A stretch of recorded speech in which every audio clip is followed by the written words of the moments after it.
Welcome back to my channel RV maths academy. आज इस video में हम अरिथमेटिक प्रोग्रेशन की जर्नल टर्म जिसे हम nth टर्म कहते हैं उसके बारे में पढ़ेंगे और उसकी हेल्प से हम क्वेश्चंस को कैसे सॉल्व कर सकते हैं वो सीखेंगे। इस वीडियो को देखने से पहले आपको इसके पिछले पुराने कॉन्सेप्ट्स क्लियर होना बहुत ज़रूरी है और अगर आपको उन कॉन्सेप्ट्स में कोई भी प्रॉब्लम है तो मैंने उस पर वीडियोज़ बनाए हुए हैं और उनका लिंक नीचे डिस्क्रिप्शन बॉक्स में दिया है। अगर कोई भी प्रॉब्लम है तो वहाँ जाकर आप उन लिंक को चेक कर सकते हैं और उन वीडियोस को देख सकते हैं। तो चलिए स्टार्ट करते हैं। सबसे पहले आता है general term of an arithmetic progression. हमने अपने पिछले वीडियो में आपको बताया था कि जनरल फॉर्म जो होती है अरिथमेटिक प्रोग्रेशन की वो होती है a plus D, a plus 2d, a plus 3d। इस तरीके से आपकी जनरल फॉर्म होती है। तो इसमें आप ये देखिए, ये फर्स्ट टर्म थी, ये सेकेंड टर्म थी, ये थर्ड टर्म थी, ये फोर्थ टर्म थी। इसी तरीके से अगर मुझे nth टर्म लिखना हो तो आप ये देखिए यहाँ जो भी नंबर आ रहा है वो इससे एक कम है, तो मेरी nth टर्म क्या हो जाएगी a plus n minus 1d। ये सब में a तो कांस्टेंट है और प्लस और ये टर्म एक कम आ रही है, तो यानी यहाँ अगर मैंने n लिखा तो ये n माइनस 1 और ये d। तो मेरे पास जो जनरल टर्म आ गई या nth टर्म जिसे आप कहेंगे वो आ गई a plus n minus 1d। तो ये जो है जनरल टर्म या nth टर्म निकालने का फॉर्मूला है AP का। और अगर आपके पास लास्ट टर्म दी हुई है तो उस केस में मैं nth टर्म की जगह लास्ट टर्म लिख दूंगी, L मतलब लास्ट टर्म। फॉर्मूला वही रहेगा, L is equal to a plus n minus 1d। ये कब आता है? जब हमारे पास लास्ट टर्म दी होती है। तो यहाँ पर आपको मालूम है कि a क्या होता है? फर्स्ट टर्म होता है। n क्या है? आपके पास नंबर ऑफ टर्म्स है। d क्या है? आपके पास कॉमन डिफरेंस है। और L जो है आपके पास लास्ट टर्म है। अगर AP के बारे में आपको पता करना है कि भाई हम AP के बारे में कि कैसा है, कितनी इसमें टर्म्स होंगे, उसका ये टर्म पॉसिबल है कि नहीं है, तो किसी भी अरिथमेटिक प्रोग्रेशन के बारे में अगर आपको कुछ भी जानना है तो उसके लिए दो बहुत इंपॉर्टेंट चीजें जो आपको मालूम होनी चाहिए वो है A और D। अगर आपके पास आपको अरिथमेटिक प्रोग्रेशन के बारे में पूरी जानकारी चाहिए तो A और D आपको जरूर मालूम होना चाहिए। तो चलिए स्टार्ट करते हैं क्वेश्चन। फर्स्ट क्वेश्चन है हमारा कि find the 30th term of the AP। तो आप देखिए यहाँ पर मेरे पास फर्स्ट टर्म दे रखी है 10। D जो होता है मैंने आपको बताया कि कोई भी जो टर्म होती है उसमें से पिछली टर्म माइनस कर दो, तो चाहे आप 7 में से 10 माइनस कर दीजिए या 4 में से 7 माइनस कर दीजिए, आपके पास कॉमन डिफरेंस आ जाएगा। तो ये हो गया 7 माइनस 10 यानी कि -3। अब आता है आपके पास n आपके पास 30 दे रखा है। आपको 30th टर्म निकालनी है, यानी कि आपको क्या निकालना है? A30 की वैल्यू निकालनी है। तो हम फॉर्मूला लगाते हैं जो जनरल टर्म का है, n is equal to a plus n minus 20। और n की वैल्यू क्या करेंगे? मैं 30 पुट कर दूंगी क्योंकि मुझे 30th टर्म का वैल्यू निकालना है। a कितना है? 10 और n कितना है आपके पास? 30 माइनस 1 और d कितना है आपके पास? -3। d की वैल्यू आप क्या करेंगे? ब्रैकेट में रखेंगे क्योंकि नेगेटिव है। ये हो जाएगा 10 प्लस 29 और ये हो गया आपके पास -3। सो ये अगर आप मल्टीप्लाई करेंगे तो यहाँ क्या आ जाएगा? ये हो जाएगा -87 और अगर आप माइनस करेंगे ऐसे तो क्या आ जाएगा? -77। तो इस तरीके से आपकी 30th टर्म आ जाएगी। अब आते हैं कि आपके पास कुछ टर्म्स दी हुई है और आपको मिसिंग टर्म्स पता लगानी है इस तरीके से कि आपको ये सीरीज है ये आपकी AP है, तो इसको मैं A1 मानूंगी, ये मेरी A2 है, ये A3 है, ये A4 है, ये A5 है और ये A6 है। तो सबसे पहले जो हमें दिया होता है वो हम लिख लेते हैं। हमारे पास दिया है सेकेंड टर्म यानी कि 38 और हमारे पास सिक्स टर्म दी है -22। फिर से हम जनरल फॉर्मूला लगाएंगे a plus n minus 1d। अब इस बार n की वैल्यू मैं क्या रखूंगी? 2। तो put n is equal to 2। तो मेरे पास क्या आ जाएगा? A2 is equal to a plus 2 minus 1d, यानी कि मैं लिख सकती हूँ A2 की वैल्यू कितनी हो गई? a plus d। ठीक है। अब A2 मेरे पास कितना दिया हुआ है? A2 मेरे पास दिया हुआ है 38। तो 38 is equal to a plus d, ये मेरी फर्स्ट इक्वेशन हो गई। अगर मैं इसमें आपके पास put n is equal to, मैं यहाँ पर क्योंकि A6 की वैल्यू दी है, n की वैल्यू का मैं 6 लिख दूँ इस वाली इक्वेशन में, ये मेरी जनरल इक्वेशन है।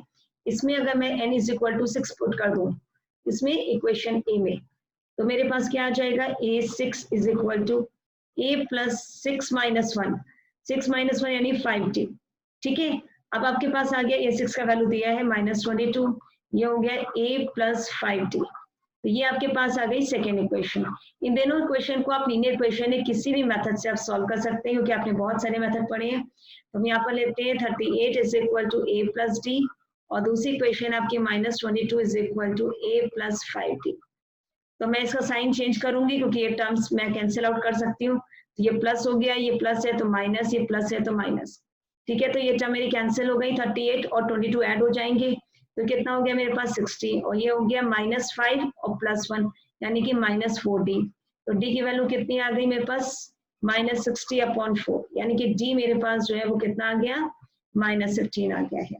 अब इस d की वैल्यू जो है मैं किसी भी इक्वेशन में रख दूंगी, तो d is equal to -15 in equation A. Suppose मैंने इक्वेशन ए में नहीं, इक्वेशन 1 में अगर इसकी वैल्यू पुट करती हूँ तो क्या आ जाएगा 38 is equal to a plus d का वैल्यू हो गया -15। तो ये हो गया 38 इज इक्वल टू a -15, यानी 38 plus 15 is equal to a, यानी कि अगर आप इसे ऐड करेंगे तो आपके पास कितना आ गया, a की वैल्यू आ गई मेरे पास 53। अब आपको क्या निकालना है, आपको निकालना है a1। तो a1 तो आपके पास मालूम है क्या हो गया, आपके पास सारी आपके पास टर्म्स आ चुकी है। a1 हो गया आपके पास a, जैसे कि हम 53 कहेंगे। आपको क्या चाहिए a3 का फॉर्मूला आपको मालूम है a प्लस 2d होता है, नहीं तो आप सिंपल भी निकाल सकते हो। a2 आपको मालूम है, a2 में अगर आप कॉमन डिफरेंस ऐड कर दोगे तो आपके पास आ जाएगा a3। तो a2 कितना है आपके पास, a2 है 38, तो 38 और d की वैल्यू माइनस में है तो ये हो गई -15। कितना आ गया आपके पास, ये हो गया a3 की वैल्यू आपके पास 23। तो ये a1 आया 53, a3 आ गया आपके पास 23। अब आ जाइए a4 में भी मैं क्या करूंगी, a3 में मैं d ऐड कर दूंगी, यानी कि a3 कितना है 23 और डिफरेंस कितना आया मेरे पास -15, यानी कि कितना हो गया 23 - 15, यानी कि मेरे पास कितना हो गया 8। तो मेरे पास a4 की वैल्यू आ गई 8। अब आता है a5 की वैल्यू में क्या करूंगी, a4 में फिर मैं d ऐड कर दूंगी, क्योंकि जब किसी नंबर में मैं कॉमन डिफरेंस ऐड करूंगी तो मुझे नेक्स्ट टर्म मिल जाती है, ये मैं आपको पहले भी बता चुकी हूँ। 8 और d का वैल्यू कितना है -15, यानी ये कितना आ गया मेरे पास -7। तो a5 का वैल्यू हो गया -7। तो मेरे पास आ गया a3 भी आ गया, मेरे पास a4 भी आ गया और मेरे पास a5 भी आ गया। अब आता है which term of the AP is 78। Which term का मतलब होता है आपको n निकालना है। तो आपके पास क्या दे रखा है, a दे रखा है 3, d आप निकाल लोगे 8 - 3, यानी कि कितना हो गया आपके पास 5। और आपके पास जो ये टर्म है इसको मैं मान लेती हूँ कि आपकी मान लीजिए nth टर्म है 78। ठीक है, तो फॉर्मूला वही लगाएंगे हम, an is equal to a plus n minus 1d। तो आपको ये nth टर्म इस बार दे रखी है 78, a आपके पास कितना है 3, n आपके पास क्योंकि आपको पता लगानी कितनी टर्म्स है तो वो आपके पास नहीं दिया है n-1, d कितना है 5। तो मेरे पास हो गया 78 - 3 और ये आ गया 5 नीचे, ये बन गया n-1। तो अगर आप इसे माइनस करोगे तो कितना आएगा 75/5, ये हो गया n-1। कैंसिल करिए, 5 1 = 5, 5 5 = 25, यानी 15 + 1 - 1 इधर आएगा तो प्लस हो जाएगा n, यानी मेरे पास n की वैल्यू कितनी आ गई 16। मतलब टोटल कितनी टर्म्स हो गई 16 टर्म्स। अब आता है नेक्स्ट क्वेश्चन, इसमें आपके पास पता लगाना है आपको नंबर ऑफ टर्म्स इस एपी में, और आपके पास क्या है लास्ट टर्म दी है। ये लास्ट टर्म आपको दे रखी है, तो ये कौन सी टर्म है, लास्ट टर्म है। तो आपके पास a कितना है, a हो गया आपके पास 7, लास्ट टर्म आपके पास दे रखी है 205, और जो d है वो आपके पास मैंने बताया कि बाद वाली टर्म में से पिछली टर्म माइनस कर लीजिए, ठीक उससे पहले वाली टर्म, तो कितनी हो गई, ये हो गया आपके पास 6। तो आपके पास आ गया है लास्ट टर्म दिया है, तो मैं ये वाला फॉर्मूला लगाऊंगी, L is equal to a plus n-1d। L का वैल्यू है 205, a है आपके पास 7, n आपके पास आपको पता लगाना है कितनी टर्म्स है, और d है 6। तो फिर वही करेंगे 205 - 7 और ये 6 नीचे आ जाएगा, ये क्या हो गया n-1। अब अगर 15 में से 7 गया तो कितना हुआ 8 1, ठीक है, ये हो गया 118 और ये 6 इज इक्वल टू n-1। अब इसे आप सॉल्व करिए, कितना हो गया 6 1 = 6, 5 और 8।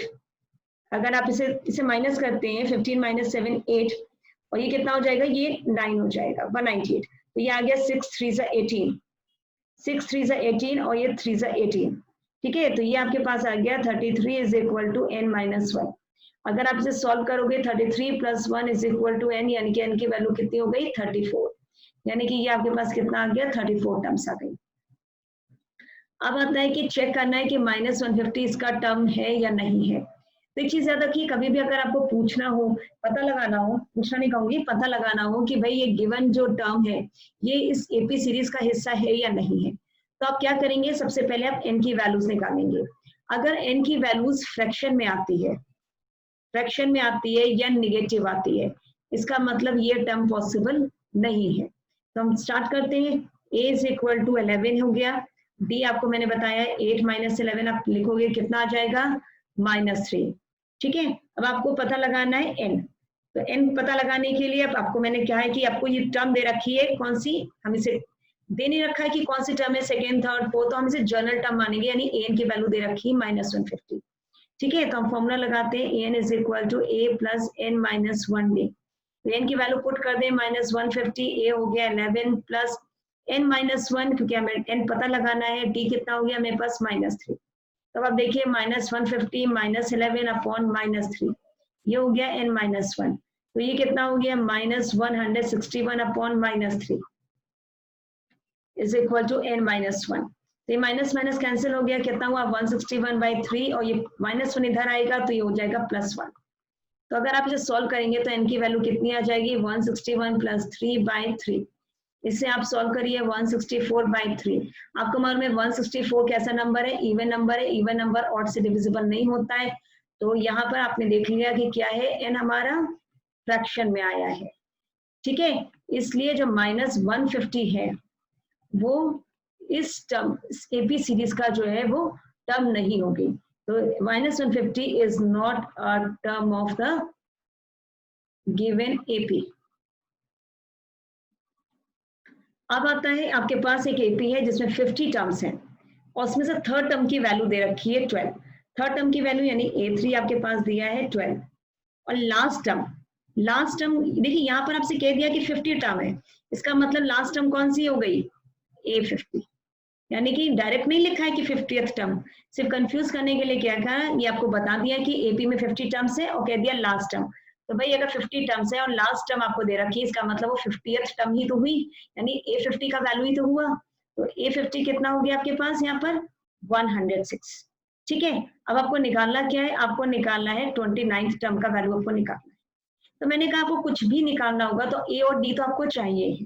तो सबसे पहले हम क्या करेंगे, हम फॉर्मूला लगाएंगे general, an is equal to a plus n minus 1d। ये NH निकालने का फॉर्मूला मैंने बता दिया है आपको। अब इस बार n की वैल्यू मैं क्या पुट करूंगी, पहले 3। ठीक है, तो यहाँ पर हम क्या कर रहे हैं, n की वैल्यू 3 पुट कर रहे हैं। तो मेरे पास आ गया a3 is equal to a plus 3 minus 1 यानी 2d। a3 कितना दिया है 12, तो आपके पास इक्वेशन आ गई 12 is equal to a plus 2d। ये फर्स्ट इक्वेशन हो गई। अब आप क्या करोगे, आप पुट करोगे n की वैल्यू 50। इस n की वैल्यू 50 इसी इक्वेशन में पुट करोगे तो आपके पास क्या आ जाएगा, a50 is equal to a plus 50 minus 1 यानी 49d। ठीक है, a50 का वैल्यू आपके पास दिया है 106, और यह हो गया a प्लस 49d। ठीक है, ये आपके पास सेकेंड इक्वेशन है। फिर मैंने आपको बताया कि आपके पास ये दोनों लीनियर इक्वेशन है, इसे किसी भी मेथड से सॉल्व कर सकते हो आप। तो आप 12 is equal to a plus 2d, और ये आया है 106 is equal to a plus 49d। ठीक है, फिर हम क्या करते हैं, इसके साइन चेंज करते हैं। ये आप साइन चेंज करोगे तो ये कैंसिल हो जाएगा। अभी हो गया 6 माइनस 2 4। ठीक है, 106 में से आप क्या कर रहे हो, 12 माइनस कर रहे हो। तो 10 में से 1 गया, कितना हुआ 9 हुआ आपके पास। तो यानी कि अगर आप इसे 106 में से अगर 12 आप माइनस करते हैं, आप ये देखिए 106 है, 106 में से आप 12 माइनस करें, 6 माइनस 2 4 है, 10 माइनस 1 9, और ये माइनस का है तो ये माइनस का साइन आ जाएगा। अब 49 में से 2 गया 47 हो गया, लेकिन आप ये देखिए माइनस का है क्योंकि 49 ग्रेटर है और माइनस का है। ठीक है, तो ये माइनस का साइन आएगा। अब क्या करते हैं, अब हम t की वैल्यू निकालेंगे। t कितना है, -94 अपॉन -47, यानी कि इससे हमें पास माइनस माइनस कैंसिल हो गया। तो t की वैल्यू कितनी आ गई आपके पास, अगर मैं इसे 2 टाइम्स पढ़ूंगी तो मेरे पास आ जाएगा 94। 47 इंटू 2 क्या हो गया 94, तो t का वैल्यू हो गया कितना 2। अब आता है इस d का वैल्यू जो होता है मैं किसी भी इक्वेशन में पुट कर दूंगी। तो put d is equal to 2 in equation 1।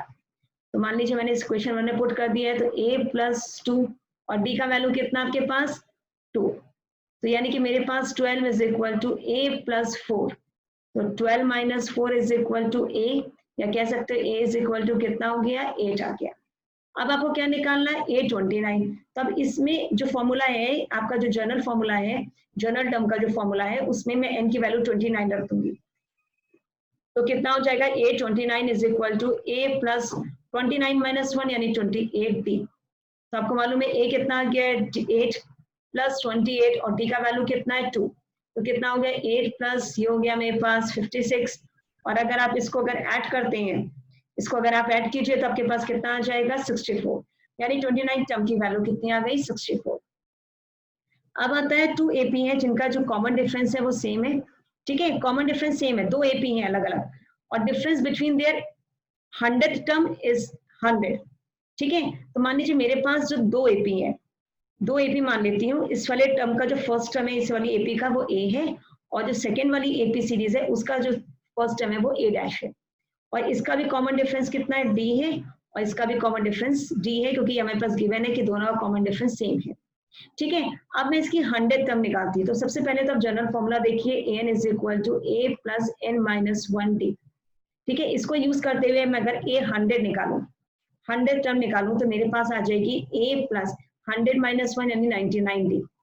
और अगर मैं इसकी निकालती हूँ आपके पास, तो मेरे पास आ जाएगा A डैश, सेम फॉर्मूला मैं यूज करूंगी तो मेरे पास आ जाएगा A डैश 100, क्योंकि दूसरी सीरीज का है तो मैं इस पर डैश लगा रही हूँ। ये A डैश प्लस 100 माइनस 1 यानी कि 99D। अब आपके पास गिवन है कि दोनों की जो 100 टर्म है उसका डिफरेंस जो है वो 100 है। अब मेरे पास क्या गिवन है, मेरे पास गिवन है A 100 minus A dash 100 is equal to 100। ये चीज मेरे पास गिवन है।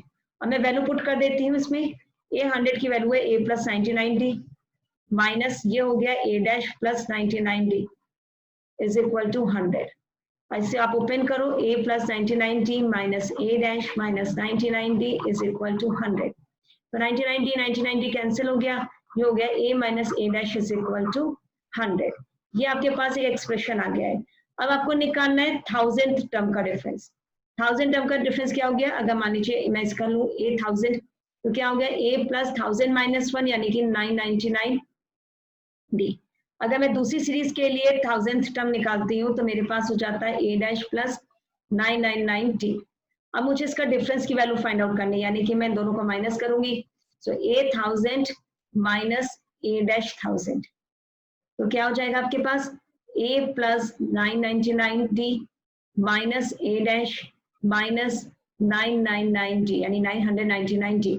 तो ये आपके पास ये कैंसिल हो गया, ये कैंसिल हो गया, तो आपके पास क्या बचा है, ये कैंसिल होकर आपके पास आता है A माइनस A डैश, और A माइनस A डैश की वैल्यू यहाँ आप देख रहे हो कितनी दे रखी है 100, तो इसकी वैल्यू भी कितनी आ गई 100। तो आपने देखा जो 1000th टर्म थी उनका भी जो डिफरेंस आया वो कितना आ गया मेरे पास, वो आ गया 100। अब क्वेश्चन है आपके सामने, how many 3 digit numbers are divisible by 7। मतलब 3 डिजिट के नंबर बताओ जो कि 7 से डिविजिबल है, ऐसे कितने नंबर है। तो आपको मालूम है कि जो 3 डिजिट का जो मिनिमम नंबर होता है वो होता है 100, और जो मैक्सिमम नंबर होता है 3 डिजिट का वो होता है 999। लेकिन आपको मालूम है ना तो 100 7 से डिविजिबल है, ना 999 7 से डिविजिबल है। तो हम क्या करेंगे कि हम इस 100 को जो है 7 से डिवाइड करके देखते हैं कितना आता है। 7 1 7, और ये आप देखिए कितना आ गया मेरे पास रिमाइंडर आ गया 2। अब मैं क्या करती हूँ, जो ये डिवाइजर और रिमाइंडर है इसका मैं डिफरेंस निकालती हूँ, वो हो गया 5, और इस 5 को मैं फर्स्ट टर्म में ऐड कर दूंगी। तो मेरी जो पहला नंबर जो आएगा जो 7 से डिविजिबल होगा वो होगा 105। चूंकि नंबर 7 से डिविजिबल हो रहे हैं इसका मतलब मैं 7 7 इसमें ऐड करती जाऊंगी तो मुझे बाकी टर्म्स मिलते जाएंगे। तो अगर मैंने इसमें 7 ऐड कर दिया तो मेरे पास नेक्स्ट टर्म हो गई 112, नेक्स्ट हो गई 119, क्योंकि अगर इसमें 7 ऐड करूंगी तो 190। इस तरीके से अगर मुझे 9 लास्ट टर्म पता लगानी है, क्योंकि मुझे मालूम है 999 भी 7 से डिविजिबल नहीं है, तब मैं क्या करूंगी, इस टर्म को भी मैं जो है 7 से डिवाइड करके देखती हूँ। तो मेरे पास कितना आता है, ये आएगा आपके पास 7 7 2 9 7 4 28, और ये हो गया 19 7 2 40, और ये हो गया रिमाइंडर 5। तो रिमाइंडर 5 जो है आपके पास बच रहा है, इसका मतलब जो मेरे पास डिविडेंड है उसमें से मैं रिमाइंडर माइनस कर दूंगी तो मुझे वो नंबर मालूम पड़ जाएगा जो 7 से डिविजिबल होगा, यानी कितना 994। तो इस तरीके से मेरे पास फर्स्ट टर्म भी आ गई और लास्ट टर्म भी आ गई। तो A इज इक्वल टू हो गया आपके पास 105 डी चूंकि 7 से डिविजिबल है और आप देख रहे हो कि अगर मैं माइनस भी करूंगी तो मेरे पास क्या आएगा, 7 आएगा। तो डी हो गया मेरे पास 7। अब आगे आपके पास लास्ट टर्म है आपके पास 994 और निकालना क्या है जी, आपके पास निकालना है आपको एन की वैल्यू। ठीक है, ये आपको फाइंड आउट करनी है। तो लास्ट टाइम जब दी होती है तो फॉर्मूला लगाते हैं, l is equal to a plus n minus 1 d. L कितना है 994, ए हो गया 105 प्लस एन माइनस 1 क्योंकि एन आपको पता लगाना है, डी आपके पास कितना है 7। तो ये हो गया 994 minus 105 upon 7 is equal to n minus 1। तो अगर आप इसे अगर सब्ट्रैक्ट करोगे तो आपके पास क्या आ जाएगा 889। अब देखिए 14 में से 5 गया आपके पास 9 आ गया, फिर 8, 9 में से 1 गया 8, 7 is equal to n minus 1। ठीक है, अब अगर इसमें क्या करोगे आप इसे सॉल्व करते हो, सिंप्लीफाई कर लो। अगर आप इसे सिंप्लीफाई करोगे तो ये हो जाएगा 7 ये 7 7 टू द 40 और 7 7 49, यानी ये आ गया आपके पास 127। तो 127 is equal to n minus 1। अब मैं इसको इधर ले आऊंगी तो मेरे पास ये 1 ऐड हो जाएगा, कितना हो गया आपके पास n की वैल्यू हो गई 128। यानी कि कितने 3 डिजिट नंबर पॉसिबल है, 128 जो है वो 3 डिजिट नंबर ऐसे पॉसिबल है जो कि 7 से डिविजिबल। अब आपके सामने क्वेश्चन है, for what value of n the nth term of 2 APs 63, 65, 67 और दूसरा प्रोविजन दिया है 3, 8, 10, 17 आर इक्वल।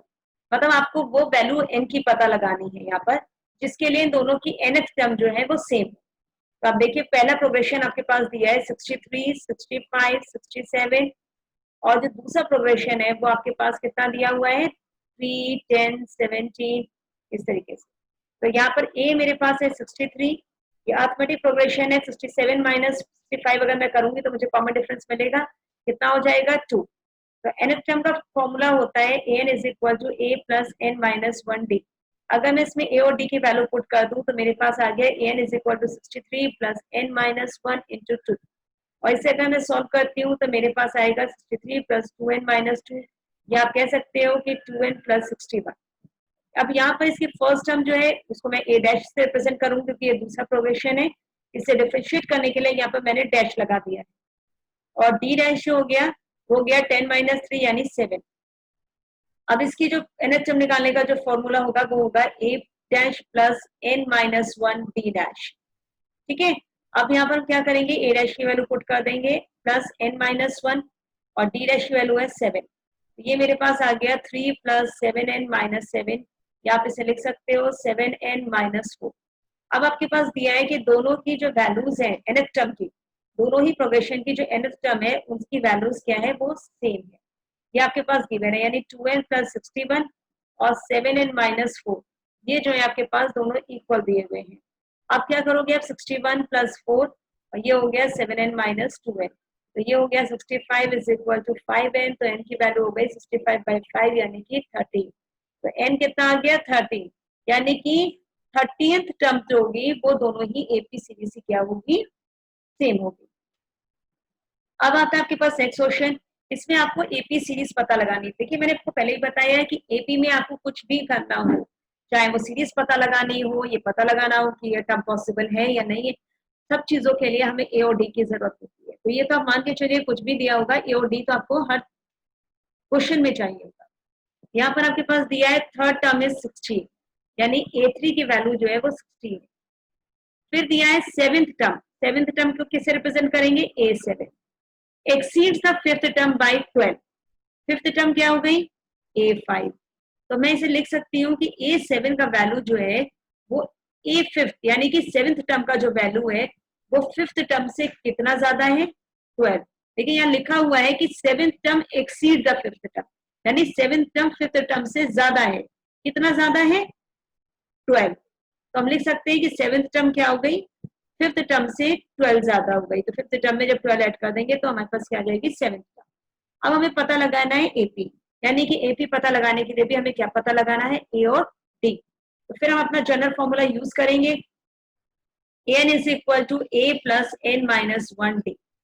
ठीक है, तो A3 अगर मैं n की वैल्यू इसमें 3 पुट कर दूं तो मेरे पास आ जाएगा A3 is equal to a plus 3 minus 1 हो गया 2d। ये आ गई मेरे पास फर्स्ट इक्वेशन।